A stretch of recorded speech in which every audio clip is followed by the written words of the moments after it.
Assalamualaikum warahmatullahi wabarakatuh. Kembali bertemu dengan saya Irfeldi. Di era pemerintahan saat ini ada kondisi yang memburuk di kalangan umat Islam. Kondisi yang menyebabkan rawan dan kritisnya silaturahmi dan persatuan di kalangan umat Muslim.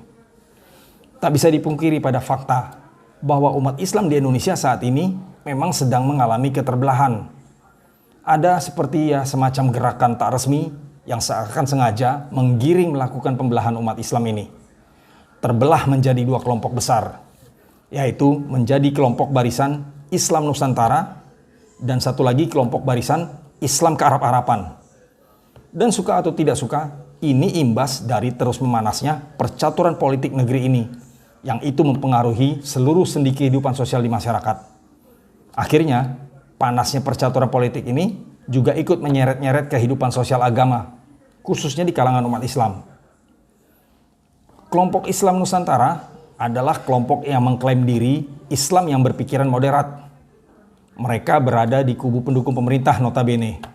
Dan mereka komunitas yang nerimo alias tidak menolak dengan berbagai tradisi-tradisi ritual kedaerahan yang itu membaur dengan ritual Islam itu sendiri. Dan mereka juga berusaha melepaskan diri dari label yang serba berbudaya Arab. Yang kedua, Islam kearab-araban. Mereka ini adalah kelompok yang kekeh bertahan pada pandangan bahwa Islam dan hal-hal yang berbau Arab dalam banyak hal, yaitu memang tak bisa dipisahkan. Mereka berusaha menerapkan Islam yang orisinil.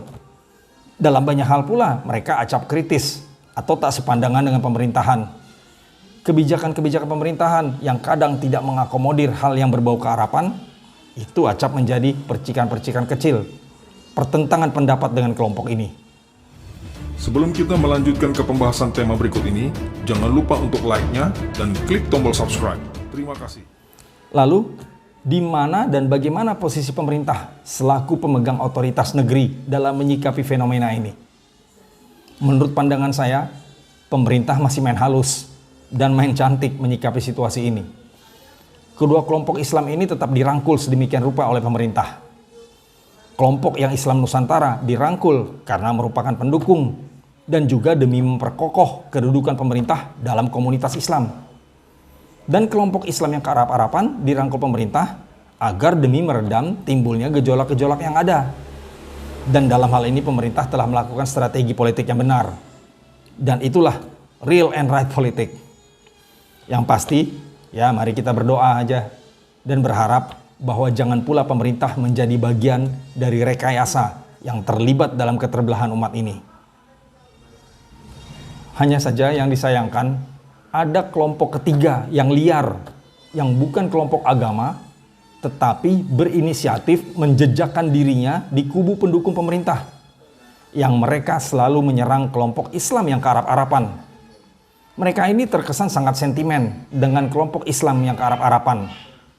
Entah karena baper bahwa kelompok kearab-araban bukan loyalis pemerintah, ataukah entah karena hal-hal yang lain. Kelompok liar ini juga ada unsur orang-orang yang biasanya disebut sebagai buzzer, yang gerombolannya terus menyerang dengan berbagai opini menyesatkan terhadap hal yang kearab-araban. Mereka mencatut kata radikal dan lain sebagainya, yang dengan seenaknya disetempelkan pada setiap aksi kelompok kearab-araban. Kadang saya bertanya dalam hati, dan timbul sauzon pastinya, berupa prasangka buruk. Apakah kelompok liar ini bagian dari gerakan intelijen balik layar pemerintah? Ya, karena suka atau tidak suka, kehadiran mereka ini jauh sekali dari esensi NKRI yang mereka gaungkan. Dan bahkan justru terus memanaskan suasana. Lalu, kenapa pemerintah terkesan impoten, bin mandul menghadapi aksi kelompok liar ini? Nah, inilah yang membingungkan sehingga timbulnya prasangka buruk kita semua. Sangat membingungkan dengan pembiaran yang dilakukan pemerintah. Makanya jadi timbul tanya-tanya besar buat saya terhadap kredibilitas pemerintah dalam masalah ini. Jadi, kalau ini ditarik pada sebuah kontroversi yang kemarin ini sempat timbul yang ramai, yaitu adanya pernyataan Jenderal Dudung, Tuhan bukan orang Arab. Banyak pihak yang terjebak tidak jeli merespon kalimat sang jenderal ini. Apa gambaran besar dari kalimat tersebut?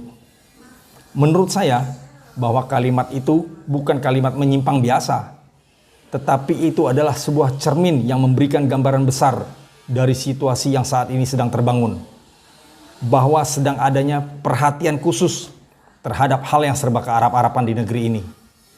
Sedang semacam pelemahan mindset publik terhadap hal-hal yang berbau kearap-arapan. Seakan mereka beranggapan hal yang berbau kearapan itu mengganggu kelancaran roda politik pemerintahan. Dan yang paling terbaru lagi adalah penarikan legitimasi MUI dalam mengeluarkan label halal yang sekarang menjadi wewenangnya Kementerian Agama. Hal itu tidak masalah. Mungkin memang lebih memastikan bahwa Kementerian Agama adalah memang institusi atau lembaga yang formal, yang resmi untuk melakukan hal itu. Tapi yang jadi masalah adalah adanya penerbitan logo baru yang merubah penulisan kata halal. Tidak lagi dalam huruf Arab, tapi itu menjadi huruf Latin biasa.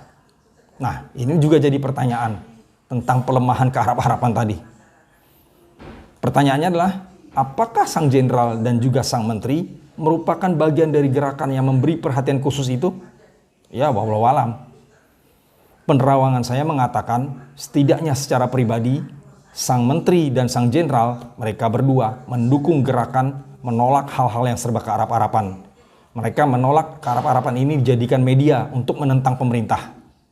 Dan ingat, pemikiran ini bukan hanya ada pada mereka berdua, tetapi hampir ada pada semua pihak yang berada di barisan pendukung pemerintah.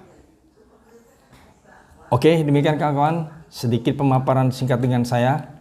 Ya, mudah-mudahan ini dapat disikapi dengan positif dan bijak, bahwa saat ini ada satu fenomena di mana Islam yang kearap-arapan, yang kebetulan bukan bagian dari pendukung pemerintah, terkesan lebih banyak kontra dengan kebijakan-kebijakan pemerintah.